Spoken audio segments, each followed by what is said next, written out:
जय हिंद साथियों, ये इतिहास का अगला वीडियो है। इससे पहले हम महाजनपद को पढ़ चुके थे। महाजनपद में भी हमने एक पहला राजवंश महाजनपद यानी कि बिहार से मगध जो महाजनपद था 16 महाजनपदों में से, उसका क्या हुआ, उसमें से उसका विस्तार शुरू हुआ और वहाँ पे एक वंश पहला राजवंश पनपा 544 ईसा पूर्व के करीब। वो हर्यक वंश था। कौन सा था? हर्यक वंश। और हर्यक वंश के संस्थापक हमने बता दिए थे बिंदुसार। कौन थे? बिंबिसार, ना कि बिंदुसार।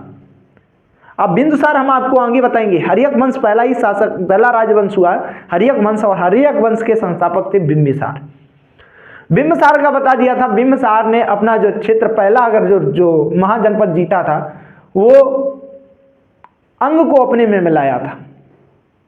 अंग को मिलाने के बाद फिर बिंबिसार ने शादी के माध्यम से अपने राज्य का विस्तार करना शुरुआत किया। शादियां, 4 शादियां की, पत्नियां भी। इससे पहले वाले वीडियो में ये बहुत अच्छे से बताया है।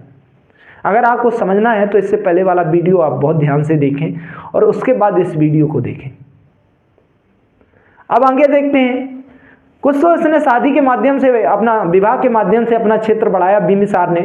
बिंबिसार ने फिर एक अवंती, यहाँ पे जो मध्य प्रदेश था, यहाँ पे एक महाजनपद था, मैंने बता दिया था। यहाँ पे क्या था? महाजनपद था अवंती। और यहाँ से मगध यानी कि बिहार के यहाँ से मगध को यहाँ अवंती में मध्य प्रदेश में इसने अपना, जो अवंती के राजा थे चंद्रप्रदोत, वो लाइलाज बीमारी से ग्रसित थे और इसने अपना वैद्य, जो आजीवक वैद्य था, वो भेज के उनको लाइलाज बीमारी से क्या करा दिया था? सही करा दिया था। तो इन्होंने अवंती के जो चंद्रप्रदोत राजकुमार थे, ठीक है, तो उन्होंने कहा था कि मैं अपना आधा राज्य बिंबिसार को उन्होंने दान में दे दिया था। और दान में देने के बाद इस प्रकार इसी पद पे, जैसे आप बिंबिसार इसी पे पद पे, और तब तक इसका लड़का जो अजातशत्रु था वो लगातार बड़ा होता गया। और उसका मैंने चाहत बता दी थी, वो एक लड़की को बहुत ज़्यादा चाहने लगा था और लड़की उससे ये उम्मीद कर रही थी कि जल्दी से ये क्या बन जाए? राजा बन जाए। मैंने बताया था जो महाकौशली थी, महाकौशली के भाई थे प्रसेनजीत और उसकी बेटी थी, उससे इसे बहुत ज़्यादा प्रेम हो गया था। उसके चक्कर में इसने अपने बाप का ही क्या कर दिया था? मर्डर कर दिया था, हत्या कर दी थी। तो उस हत्या को बौद्ध ग्रंथ में इसे पितृहंता कहा गया। क्या कहा गया? पितृहंता। तो अजातशत्रु मीसी होता है जो शत्रुओं का नाश करने वाला। और इसने देखो, अब बिंबिसार ने अपनी राजधानी राजगिरी या गिरिब्रिज में बनाई थी, तो इसने क्या कर दिया था? जो राजधानी थी उसका क्या करा दिया था? किलाबंदी करा दिया था। फिर इसके बाद किलाबंदी करा दिया और इसके बाद फिर इसने वैशाली पर आक्रमण किया। जबकि बिंबिसार ने वैशाली पर आक्रमण किया था, फिर इसने भी, बिंबिसार ने, वो जो अजातशत्रु था, उसने वैशाली पर पूर्ण रूप से वर्षकार की मदद से क्या कर लिया था? उसे जीत लिया था। जीतने के बाद हर्यक वंश का अंतिम शासक आया। अंतिम शासक उसका जो अयोग्य यानी कि उदयन के बाद जो शासक आया, नागदशक की हत्या शिशुनाग, उसी के सेनापति शिशुनाग ने कर दी। और शिशुनाग ने हत्या करने के बाद एक नए वंश की शुरुआत की। उस वंश का नाम रखा गया शिशुनाग वंश। पहला वंश याद रखना कौन सा आया था? हर्यक वंश। दूसरा आया शिशुनाग वंश। इसके संस्थापक स्वयं शिशुनाग थे। कौन थे? शिशुनाग थे। और इसने जो बिंबिसार को आजीवक वैद्य के मदद से अवंती का आधा राज्य मिला था, इसने अपने में पूर्ण राज्य को मिला लिया। इसे क्या कर लिया था? पूर्ण अपने में मिला लिया था। ठीक है। अब जो मगध था उसका साम्राज्य कहां तक हो गया था? यहां तक हो चुका था। इसने क्या किया? अपनी राजधानी को देखो, इसने पाटलिपुत्र से अपनी राजधानी कहां बनाई? वैशाली बना ली थी। कहां बना ली थी? वैशाली बना ली थी। और जबकि हम कहें पाटलिपुत्र किसने बनाई थी? जो इसका अजातशत्रु का पुत्र था उदयन, उसने क्या किया था? राजगिरी यानी कि राजगिरी से क्या बना ली थी?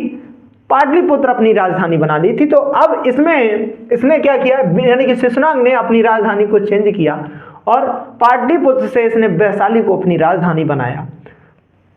इसका जो साम्राज्य था वो बंगाल से मालवा तक, मालवा से, यहाँ से बंगाल से लेकर कहां तक फैल गया था? मालवा तक फैल ही गया था। तो इसका साम्राज्य कहां तक फैल गया था? बंगाल से लेकर मालवा तक इसका राज्य क्या फैला हुआ था? ठीक है, क्या फैला हुआ था? इसका राज्य फैला हुआ था। फिर जब इसने राज्य किया, फिर इसका बेटा आया कालाशोक।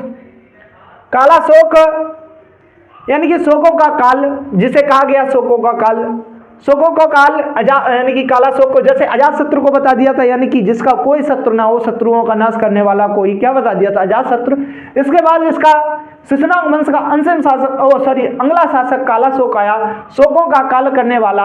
इसने पुनः अपनी राजधानी को पुनः चेंज कर लिया, जबकि शिशुनाग ने अपनी राजधानी क्या बनाई थी, पाटलिपुत्र से वैशाली को बनाया था। इसने क्या किया, अपनी राजधानी को पुनः पाटलिपुत्र ले आया। इसी के समय काला शोक के ही समय द्वितीय बौद्ध संहिता हुई थी। क्या हुई थी, द्वितीय बौद्ध संहिता हुई थी। यह ब्राह्मण वंश का प्रथम संस्थापक माना जाता है, लेकिन यह प्रमाणित नहीं हो पाया। और पुराणों में से जब क्या कहा गया, क्षत्रिय कहा गया। क्या कहा गया, पुराणों में से क्या कहा गया, क्षत्रिय कहा गया है। इसके बाद शिशुनाग वंश का अंतिम शासक जो हुआ वो हुआ कौन, नंदी वर्मन हुआ। कौन हुआ, नंदी वर्मन। ठीक है, नंदी वर्मन की हत्या उसके ही, जैसे इसमें बता दिया तो शिशुनाग ने किसकी कर दी थी, हर्यक वंश के जो लास्ट नाग दशक था उसकी हत्या करके ये खुद स्वयं इसने वंश की शुरुआत की थी। इसी प्रकार महापद्म नंद जो नंदी वर्मन था उसकी हत्या करके क्या बन गया, स्वयं एक नए वंश की स्थापना करेगा। अब कौन, महापद्म नंद। ठीक है, तो इसने क्या कर दिया था, महापद्म नंद ने शिशुनाग वंश का अंत करके एक नया वंश शुरुआत किया जिसे कहा गया नंद वंश। क्या कहा गया, नंद वंश। तो आप एक इसकी आप ट्रिक याद रखना, एक सर क्या सभी लोग प्रसिद्ध हैं, खान बाबा सर की ट्रिक है। तो खान बाबा सर की ट्रिक क्या है, हसीन मसुक शाह। याद रखना, हसीन मसुक शाह, हसीन मसुक शाह याद रखना, मसुक शाह। ठीक है, अभी यहां पे हर्यक वंश हो गया, शिशुनाग वंश हो गया, अब शुरुआत हुआ नंद वंश। तो अभी हसीन चल रहा है, यानी क्या चल रहा है, हसीन चल रहा है। इस नंद वंश का शुरुआत का अगर टाइम देखा जाए तो 344 ईसा पूर्व से लेकर 323 ईसा पूर्व रहा। और नंद वंश का अगर संस्थापक देखा जाए तो कौन था, महापद्म नंद था। कौन था, महापद्म नंद। कई लोग इसे जाति से शूद्र कहते थे। और ये जो महापद्म नंद था ये राजपूतों से बहुत ज्यादा खिलाफत करता था।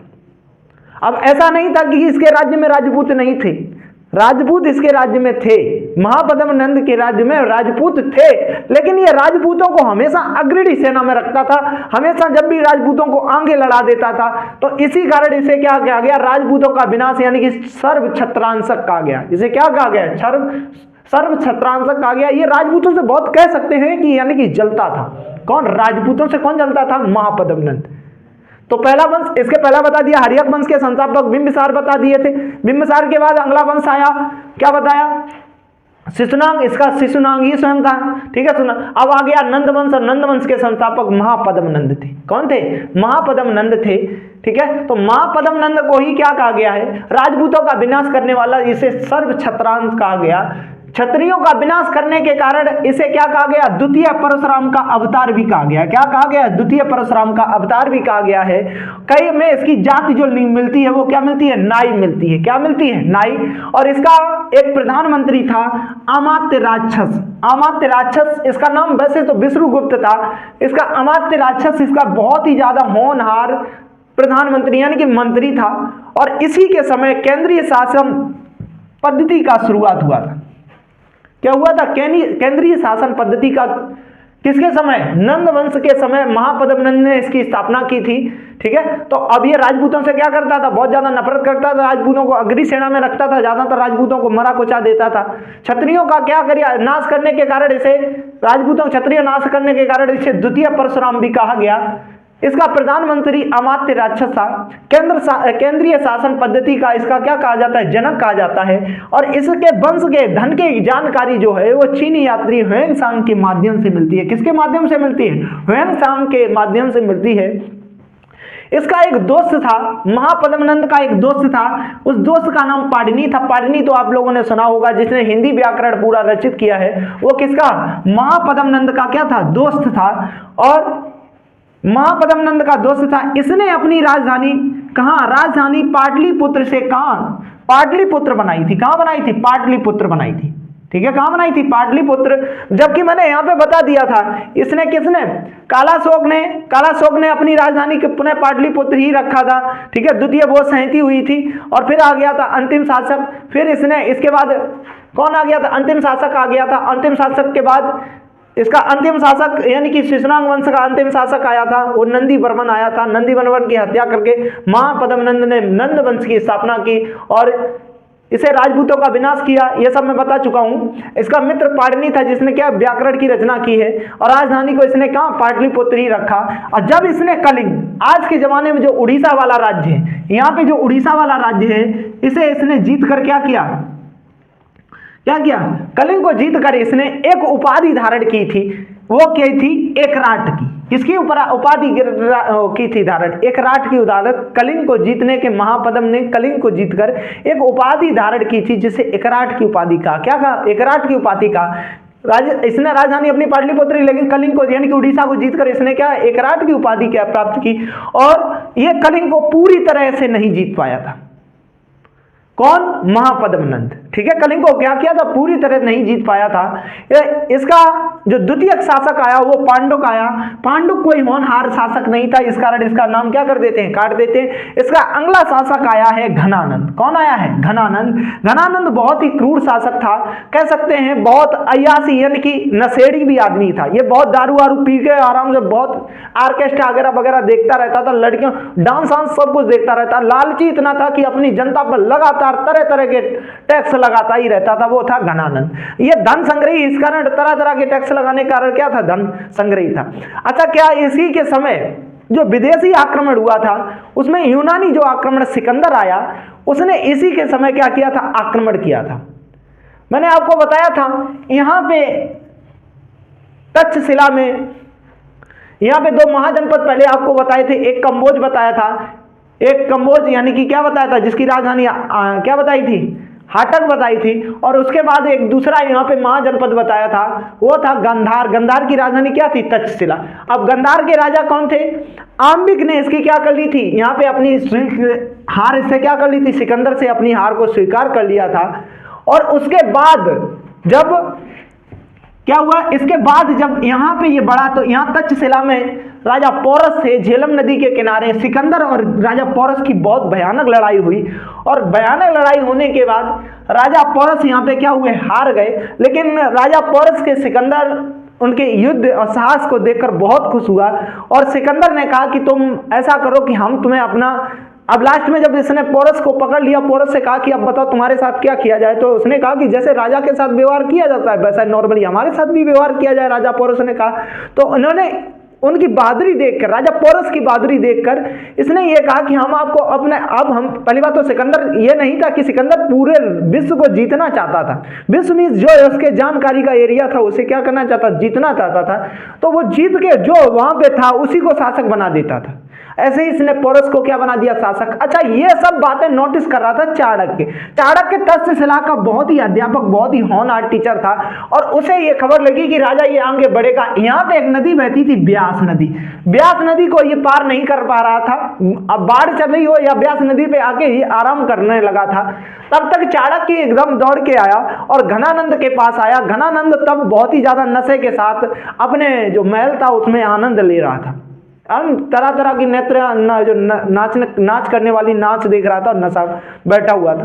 चाणक्य आया, चाणक्य ने इन्हें सबको अवगत कराया कि देखो ऐसे ऐसे सिकंदर आया और सिकंदर विश्व युद्ध वो पूरा इतना जोरदार है कि आपकी सेना उसके आगे कुछ काम की नहीं। अच्छा, जब ये नशा करता था तब ये कह देता था घनानंद की बीच में मेरी सभा में कोई आना नहीं चाहिए था।